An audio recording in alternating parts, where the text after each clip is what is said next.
Jūratė Kuktienė niekada neplanavo tapti ūkininkė. Jie tapo žingsnis po žingsnio, sezonas po sezono. Kartais moteris į ūkį ateina ne dėl to, kad taip nori, o tiesiog dėl to, kad supranta, jog be jos ūkio tiesiog nebūtų. Būkim pažįstamos, aš Indrė. Aš Jūratė. Labai malonu ir labai džiaugiuosi, kad turiu progą susipažinti su tokiom moterim, bet norisi ir visiems papasakoti šiek tiek daugiau apie jūs. Nuo ko viskas prasidėjo? Prasidėjo nuo to, kad ištekėjau ir teko atvažiuoti į kaimą, nes vyras norėjo kaime. Ir paskui, gavom namą, pradėjom gyvenimus, jis dirbo ūkyje.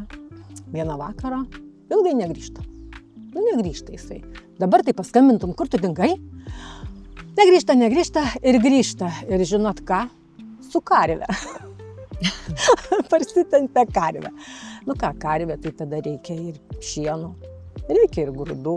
Tai toks prasidėjo tas toks ūkis, kad užsiaugint savo maistą. Atsirado paršiukai, atsirado vištos. Po biškį mes ėjom link to. Patogi ten 91 ar kelintais grąžino tas žemės. Tai jo tėvai atsiėmė savo žemės, mes jau turėjom tą 15 hektarų. Sugalvojom, kad reikia mums gal ir cukrinių runkelių, nes reikia dar kažkur ir pinigų įsidirbti. Ir prasidėjo cukriniai runkeliai. Visi troboje jau sėdi, kūrenasi, kaminai jau rūksta, o mes kaip kokie lauke. Po to vėl toliau tęsiasi viskas tolyn. Po to į daržovės prasidėjo. Tai po biškį mes išėjome iki to augalininkystės ūkio. Bet taip atsitiko, kad vyras po to pasirinko truputį kitą kelią, taip? Jo, jisai visą laiką šiaip dirbo valdiškame darbe. Šiaip. Jo tas kelias toks, jis šalimais visada jo buvo ūkis. Mums niekas nepasakė, kad jūs imkite ir būkite ūkininkais. Mes tiesiog gyvenom tam, kad vaikai augo, kad turėtume maisto, kad tiesiog va. O kaip taip atsitiko, kad supratot, kad be jūsų ūkio nebus ir kad jums čia yra jūsų kelias? Gal šitoje vietoje aš net nesupratau, kad čia yra mano kelias. Tiesiog aš jam visą laiką padėjau, mes buvom visą laiką kartu. Nes jis vienas irgi, ką padarysi žmogus, jeigu tu per dieną išsėdi darbe ir tau reikia vakare kažką dar nuveikti, tai eini kartu, darai kartu. Buvo tas tokia bendrystė. Mudu visur visada buvom vienas su kitu, vienas kitam padedam. Ir aš nežinau, kaip čia toliau pasakyti, kaip aš supratau. Aš gal dar iki šiol nebuvau supratus, kad tai mano kelias. Jis kažkaip atėjo taip, natūraliai. Nuo vienos karvės iki 300 hektarų. Teisingas skaičius. Ką padarysi, taip yra. Kaip dabar viskas jūsų mintise? Kaip pasikeitė, per kiek čia metų taip atsitiko? Ta pirma karvė vyro parvesta iki 300 hektarų dabar? Mes 36 metus gyvenam kartu.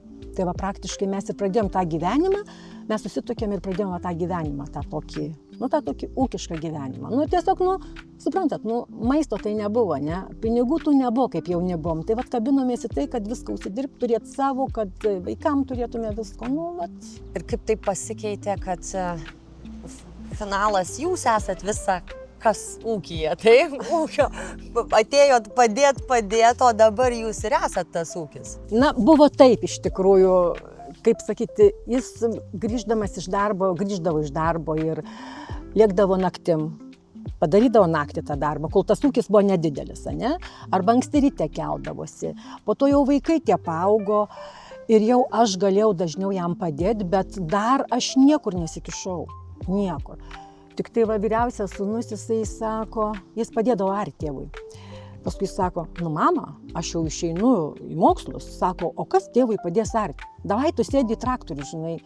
Gerai, sėdu. Belarusas tada. Sėdo šitą traktorių, aišku, jis mane nepamoko. Lipa tas traktorius iš tų vagų. Aš matydavau, kaip vyrai geria, tas traktorius važiuoja, atrodo, ten jokių pastangų nereikia, žinai. O aš laikau tą vairą įsikabinus, lipa jis man iš to. Ir ką, gerai, jis man viską parodė ir išėjo. Gerai, lik viena kaip nori. Kai lieki viena, tada pradedi jau kitaip mąstyti. Ir man patiko šita veikla ir aš pradėjau. Bet dabar jūs visus sprendimus priimat, o vyras įsijungia jau tik tada, kai jo prašot. Nu ne, jis įsijungė, jisai dirba ūkyje, bet tie sprendimai iš tikrųjų palikti man pasidarė kažkaip tai. Gal kai jisai suprato, kad gal aš galiu, nežinau, gal aš moku, gal... Matė, kad kai jau išmoko traktorių, tikriausiai jis pagalvojo, gal geriau ai, už nu tai- vyrus. Ai, nu tai gal čia biški ir tu padirbėk, žinai, kaip vyrai, nu. Jo, tada jau prasidėjo taip, kad aš pradėjau tikrai galvoti, ką auginti, kaip auginti. Nors tarp kitko, aš kai atėjau į kaimą, aš nepažinau, neskyriau grūdų, kur yra kviečiai, kur yra miežiai. Aš jų neskyriau, man jie visi buvo grūdai, netgi tik tai net ne javai. Nu ir po to kažkaip tai vat, pradėjau dėliotis tas chemijas, pradėjau domėtis daugiau. Ir jis matyt pamatė, kad galiu ir taip visiškai paliko man. Bet aš negaliu sakyti, kad jis nieko nedirba, jis daro tuos pačius darbus, tik mes dabar jau juos dalinamės. Jūs pradėjot kalbėti, kad pradėjot domėtis, dėliot viską. Ar buvo tokių sprendimų, kur vyras sakytų, o jūs sakytumėt, darom ir pavyksta? Šiaip, pavyzdžiui, kaip prasidėjo daržovės, tai aš pradėjau mąstyti, kad mums kažko reikia dar. Kažko, kas daugiau mums atneštų tų pinigų, kad mes geriau gyventume. Tai čia tas daržovių susigalvojimas, kad auginsim daržovės, tai tikriausiai buvo iš manęs, bet jis nesipriešino. Ne, gerai, auginam. Tai tada pradėjau kažkaip tai, tas sprendimas buvo toks, kad aš jau pats sukau į tą pusę. O šiaip iš tikrųjų mes dažnai pasitarėm. Pagalvojam, ar mums to reikia, ar mums to nereikia. Kažkaip natūraliai gaunas paprastai be jokių ginčų. O traktoriaus jums vis dar reikia? Jūs Man labai reikia. sėdit dar už traktoriaus vairo? Man labai. Aš iš tikrųjų labai, nežinau, man prie traktoriaus, aš kaip moteris kitos sakytų, kam tau tas traktorius, tu geriau gal norėtum kokio žiedo ar grandinėlės, ar kažko. Man reikia traktorius. Man reikia, žinokit, man kaip patinka ta technika, tai nežinau kodėl. Čia meditacija kažkokia. Kiek, kad suvokt tiem, kas nevairuoja traktoriaus, kiek užtrunka jūsų, nežinau, tas visos dienos čia važiavimas ar... Žiūrint, ką dirbi. Taip, pavyzdžiui, kaip išvažiuoju ber trąšas, tai tikrai, vyras į darbą, aš jau 8:30 aš sandėly. Ir ten vis tiek tu turi pasikrauti, tu turi nusireguliuoti, tu turi galų gale kurą užsipilti, tai reikia, žinai, laiko. Ir žinokit, aš pravažiuoju tada, kada reikia jau vakarienę valgyti. Pietum vyras parveža, užsako iš kavinės, per pietus atveža, mane pamaitina. O aš per dieną dirbu. Visą laiką tie darbai tokie praktiškai per dieną. Kokios mintys traktoriuje galvoju, ar tai veikia kaip meditacija, ar labiau alinantis darbas? Ne. Nes jūs sakot, kad kitos moterys klaustų, kam tas traktorius, o man atrodo, kad aš labai suprantu, kam tas traktorius. Ir jeigu čia tik būtų proga, sakyčiau, galima šiandien pabandyti. Tai man traktorius, tai žinokit, ir visas šitas darbas, tai kaip aš sakyčiau, tai yra greičiausia meditacija. Jūs neįsivaizduojat, koks yra jausmas, kai tu išvažiuoji į lauką, beribis laukas. Ne tik mano, bet ir kaimynų aplinkoje, ne?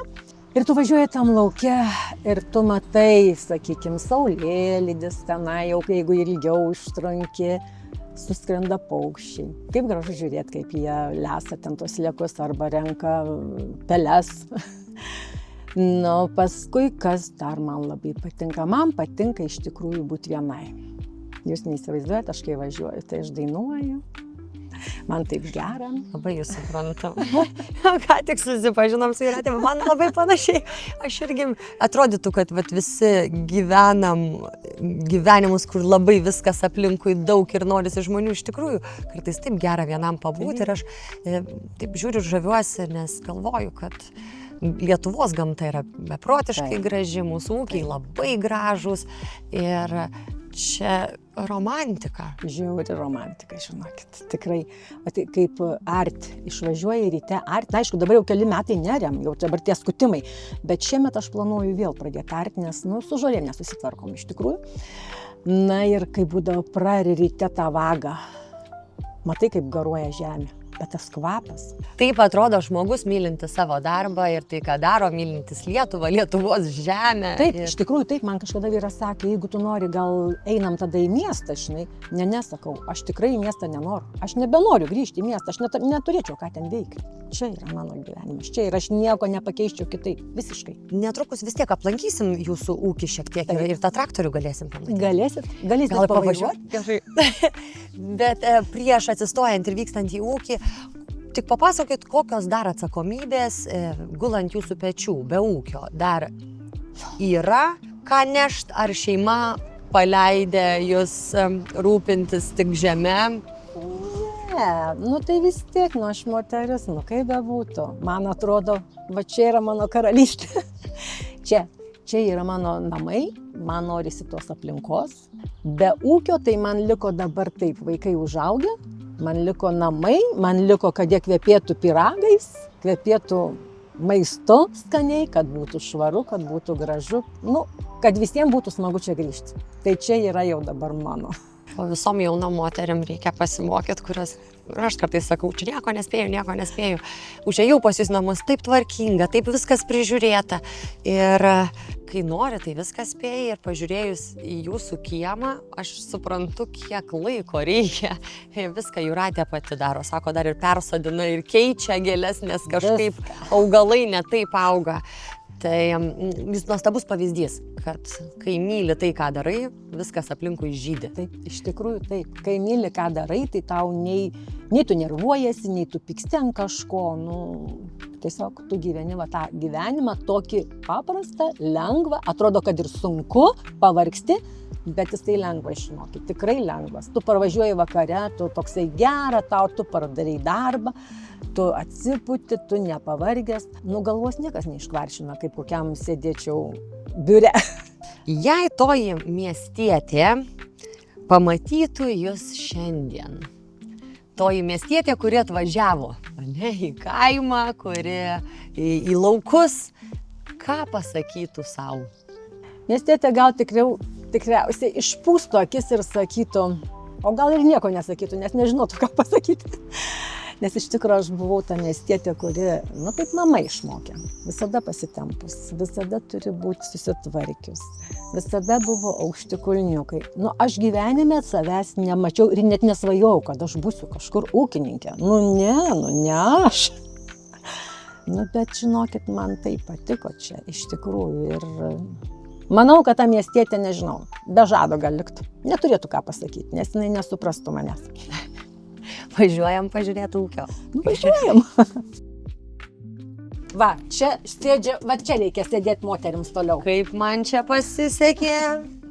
Nieko savo. Gerai. Tokio dar neturėjau. Tokios pramogos. Tai pirmas iki įlipot ir išvažiavo, nieko nemokant. Pirmas iki aš įlipau iš tą Belarusą. Nuvažiuojam. Važiuojam. Va, elegantiškai išlipt. Va taip, va. Op.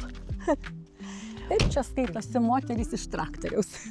Jūs bendradarbiaujat su agrokoncernu. Kaip ta bendruomenė ar padeda, ar matot vertę? Taip, iš tikrųjų, taip yra. Todėl, kad iš tikrųjų jiegi labai visokius tyrimus daro, tas jų centras, ne? Aš visą laiką stebiu Arną, ką jisai įkelia, domiuosi. Galų gale aš turiu savo tą agronomą Liną. Nu, žiauriai jisai geras žmogus, žinokit. Jis visą laiką paskambins. Nu, Jūrate, ar tu jau viską padarei? Pasako, ką padarei? Jeigu kažko nepadarei, kodėl dar nepadarei? Žinai, jeigu, sakykime, reikia purkšti, jau jisai prisiminęs, kad kažko nepasakė, Jūrate, tik neskubėk, dar palauk, dar labai karšta. Nu, žmogus ant tiek rūpestingas, kad, nu, žiauriai man patinka vien dėl to, kad, nu, tavim rūpinasi. Kai buvau kažkur tai kitam, su kitais bendravau, nu, tai tau pardavė viską ir tu kaip nori. Tada, žinai, būdavo, kad net į laukus neatvažiuoja pažiūrėti. Sakau, man su Linu, mes taip susidraugavom. Gerai žmonėm pasakyti, iš tikrųjų kartais, žinot, mes gyvenime sakom, kai kas nors blogai, o kai gerai, atrodo, ir praeina. Tai Nereikia. vat, ir garsiai pagirti ir gerai, ir išgirsta. Ne, iš tikrųjų tikrai nuostabus žmogus, tikrai jaunas toks žmogus, kuris tikrai viskuo rūpinasi. Moteris, kuri bus jo žmona, aš manau, jinai bus labai laiminga, nes toks rūpestingas vyras. Gal jūs labai myli čia, žinote? Ne, aš girdėjau ir kito ūkininko sakė, jeigu ne Linas, tai galbūt ir nebūčiau. Nu, žodžiu, kad Linas jam yra labai gerai, kad jis rūpestingas. Kai mes pradžioj kalbėjom, jūs sakėt, kad traktoriaus ir kad kažkas sakytų, gal čia grandinėlės ar žiedo reikia, bet visgi mes norim kartu su Agrokoncerno Žemynos klubu padovanoti jums dovaną. Ta dovana įsteigė Ribas Jewelry. Tegu būna tai priminimas, kad moterys Lietuvoje yra ypatingos, jos viską gali, visada randa išeitį, kai reikia išmoksta ir man taip žavu, jūs esate šitas ūkis ir mylimas ir tikiuosi, kad ne tik Agrokoncernas taip rūpinasi, bet ir šeimos nariai. Tikrai taip, tikrai. Be šeimos tu nebūtumė nei laimingas, nei dirbti nenorėtumė. Nu, kam visą tai? Tai va, labai ačiū, tikrai labai ačiū. O taip kaip mama jūs mokė, kad reikia visada pasipuošus ir taip, nu aš tai tik tokia dabar jūs ir žinosiu. Pasipuošus, pasitempus Jūratė, bet su traktoriu. Agrokoncerno Žemynos klubo nariai gali kaupti agrolitus ir juos iškeisti į įvairias dovanas. Dabar bus galima pirkti ir Ribas Jewelry, o aš žinau, kad jūs tikrai kaupia tuos litus. Taip. Ir naudojatės visais... Tikrai, taip. Visom klubo privilegijom. Taip, už praeitus metus už viską sukauptus agrolitus mes įsigijome kelionę į Gradijalį. Ir pailsėjome, labai smagiai pailsėjome. Buvo oras nuostabus, buvo procedūros nuostabios, maistas, mes labai džiaugiamės. Tai niekur neišeikite iš klubo. Ir dabar ir neišeinu.